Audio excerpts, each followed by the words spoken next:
આજે આપણે જોઈશું લેસન નંબર 4 પાઠ્યપુસ્તકમાં પેજ નંબર 20 ઉપર। તો જે આપણે અધૂરો લેસન બાકી હતો તે આજે આપણે જોઈએ। तो अपने उद्देश्य के प्रति दृढ़ आस्था, उस उद्देश्य को प्राप्त करने के लिए कर्म का भाव तथा उस कर्म के प्रति संपूर्ण समर्पण, ये 3 बातें मुझे उनके संपूर्ण चरित्र तथा जीवन दर्शन में दिखाई पड़ती है। तो अहींया लेखक कहे छे કે તેમને પોતાના ઉદ્દેશ માટે દૃઢ આસ્થા અને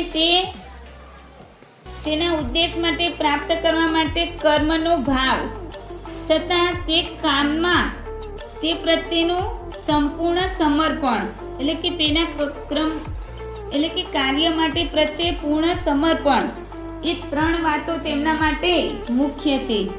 मुझे उनके संपूर्ण चरित्र तथा जीवन दर्शन में दिखाई पड़ती है।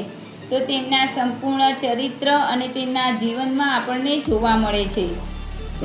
अपने एक भाषण में उन्होंने इसी तरह के विचार व्यक्त करते हुए कहा था कि यहाँ तक कि भले ही आप राजनीतिक क्षेत्र या सामाजिक क्षेत्र या किसी अन्य क्षेत्र में कार्य करते हैं, यदि आप उसमें सफल होना चाहते हैं, अपने दायित्व का पूरी तरह से निर्वाह करना चाहते हैं, तो आपके कार्य और समर्पण तथा भक्ति और कर्म में समन्वय होना चाहिए। तो अपने एक भाषण में जो तेमना विचारो व्यक्त करता कह્યું છે કે ભલે આપણે રાજનીતિકનું એટલે કે રાજ્યને લગતું કે કોઈ પણ સામાજિક કાર્ય હોય, તો કોઈ પણ अन्य ક્ષેત્રમાં કાર્ય કરતા હોય, તો તેના यदि आप उसमें सफल होना चाहते हो, तो તેના માટે તમે સફળ થવા માંગો છો, તો अपने दायित्व, तो પોતાના દાયિત્વ એટલે કે જે જવાબદારી છે તે પૂરી તરફ નિભાવવાની। तो आपનું कार्य और समर्पण तथा भक्ति और कर्म में समन्वय होना चाहिए। तो ते कार्य प्रत्ये आपने એટલે કે સંપૂર્ણ સમર્પણ તથા ભક્તિ અને કાર્યમાં એટલે કે સમન્વય એટલે કે તેનો સંયોગ હોવો જોઈએ। मैं शास्त्री जी की सफलता का रहस्य उनके इसी महत्वपूर्ण चिंतन में मानता हूँ। तो अहींया लेखक कहे छे એટલે કે શાસ્ત્રીજીની સફળતા માટેનું રહસ્ય તેમનું महत्वपूर्ण चिंतन में मानूं छूं। साथ ही यह भी मानता हूँ कि किसी भी व्यक्ति, समाज और देश के विकास का रहस्य इसी भक्ति और कर्म के सिद्धांत में निहित है। तो साथे ये पण मानूं छूं कि किसी भी व्यक्ति એટલે કે કોઈ પણ વ્યક્તિ, સમાજ और દેશના વિકાસ માં રહસ્ય એટલે કે ભક્તિ અને કર્મના સિદ્ધાંતમાં અંદર રહેલો છે। शास्त्री जी का संपूर्ण जीवन श्रम, सेवा, सादगी और समर्पण का अनुपम उदाहरण है। तो शास्त्री जी नु संपूर्ण जीवन श्रम એટલે કે મહેનત, સેવા, સાદગી એટલે કે સાદું અને સમર્પણનું अनुपम એટલે કે બેજોડ ઉદાહરણ છે। उनके ये गुण केवल उनके कार्यों और विचारों में ही अभिव्यक्ति नहीं पाते थे।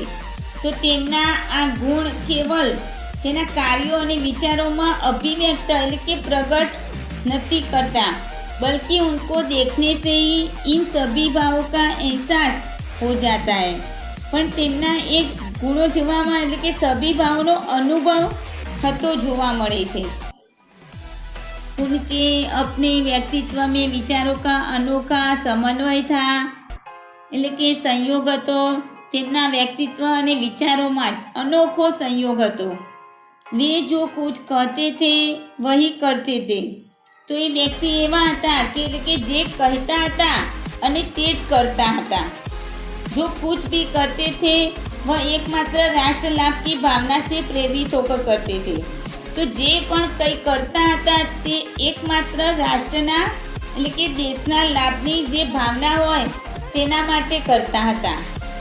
मुझे लगता है कि यह उनके चरित्र की एक बहुत बड़ी विशेषता थी जिसके कारण देशवासी उन पर इतना अधिक विश्वास करते थे और उन्हें चाहते थे भी थे। એટલે કે મને લાગે છે કે તેના ચરિત્રમાં એક બહુ મોટી વિશેષતા છે તે તેના કારણથી દેશવાસીઓ પર એટલે કે અધિક વિશ્વાસ કરતા હતા અને તેમને પણ ચાહતા પણ હતા।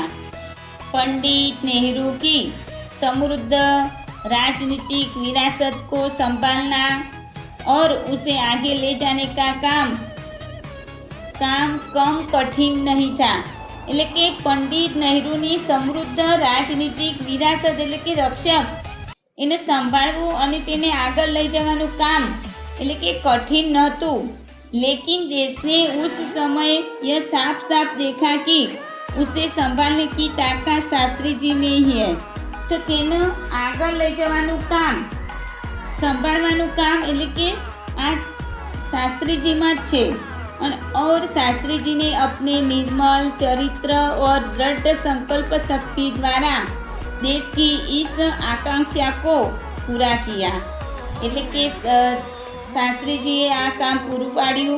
નિર્મલ એટલે કે શુદ્ધ ચરિત્રથી અને દૃઢ સંકલ્પ એટલે કે નિશ્ચયથી તેમની શક્તિ દ્વારા દેશને આ આકાંક્ષા એટલે કે ઈચ્છાથી એને પરિપૂર્ણ પાડ્યું છે। તો હવે પછીનું લેસન બાળ મિત્રો આપણે એના પછીના લેક્ચરમાં જોઈશું। Thank you.